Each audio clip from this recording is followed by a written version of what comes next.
As we go through life, each of us has various experiences, and these experiences are often based on our jobs.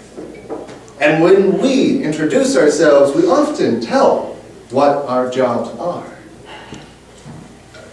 Your job, please. I am a planner. He's a planner. Planner of what? Who knows? But he's a planner. Your job, please. Legal assistant. Legal assistant. Ladies and gentlemen, my job is an aerial photographer. No,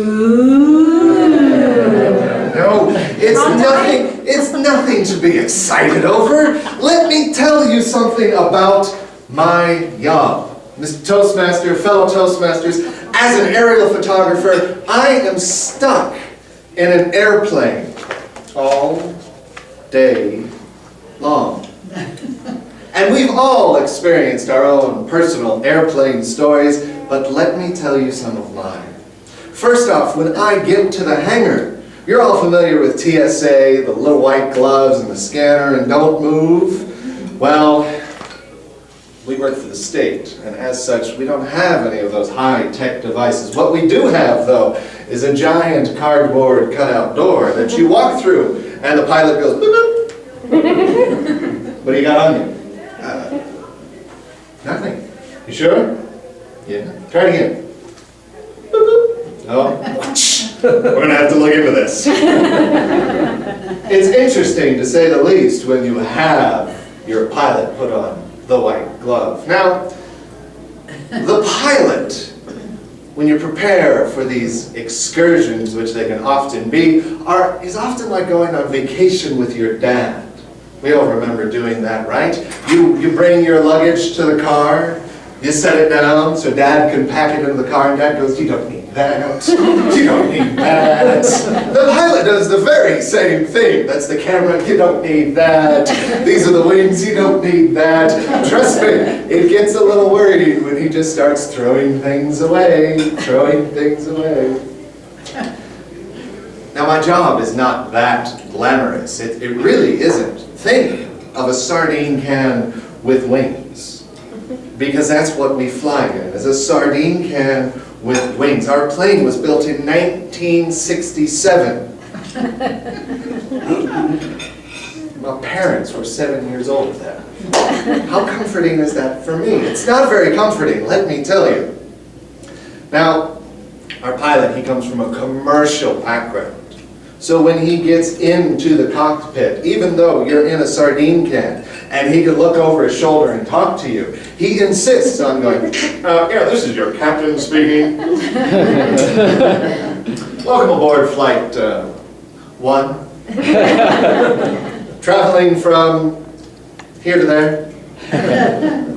We'll be climbing to an altitude of 12 feet. Going to an altitude of 16 feet should we see anything large. My co-pilot today is a flask of coffee." Now, before 9/11 happened, the pilot would sit in the front seat and say, "Well, I've had a couple of cocktails today. We're going to see how this baby rolls."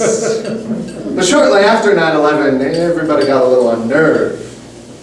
And he would always come on and go, "We are family. We are family." As time has progressed, I've learned to enjoy my job. I have several stories about my employment for the past 7.5 years. And one of my favorites to tell is we fly photo missions across the entire state of Nevada. Now, there's 25% of the state of Nevada that really doesn't exist, and it is known as the Nevada Test Range. They're very testy about that area. And it bumps up right against US 95 down there by Indian Springs.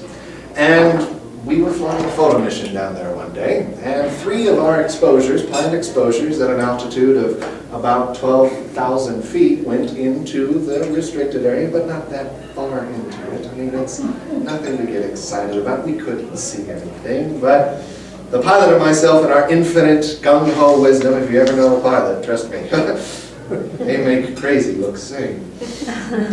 We decided we'd go for it. We would go for it. And you know what? We did. And instantly, without hesitation, across the radio, and "You are in restricted airspace. Turn around and leave now, or we will shoot you down."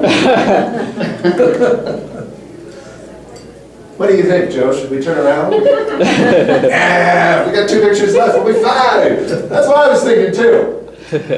Click. "You are in restricted airspace. We have scrambled some jets. We are coming to escort you out of the restricted zone. Get out now." You should leave. Yeah, let's leave.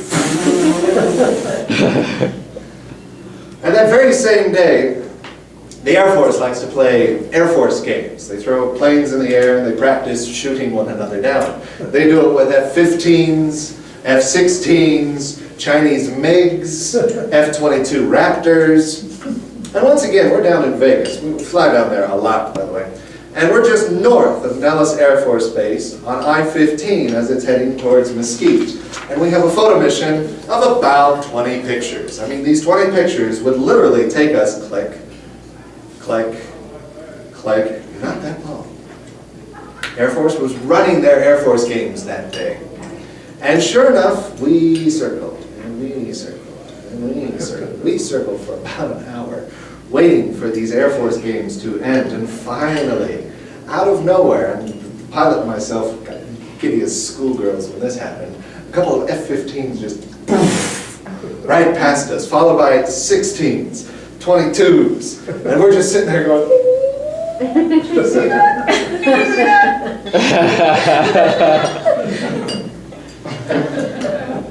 Ladies and gentlemen, the point of this is we all have jobs. These jobs test us, these jobs stress us out, but when you find something that you truly love to do, you never work a day in your life. So the next time that somebody asks you what you do for a living, think of something a little bit more fun and exciting than, "I'm a planner." "I'm a legal assistant." Make it fun. Make it interesting. "I ruin people's lives." "I plan people's lives." Make it fun. Mr. Joseph.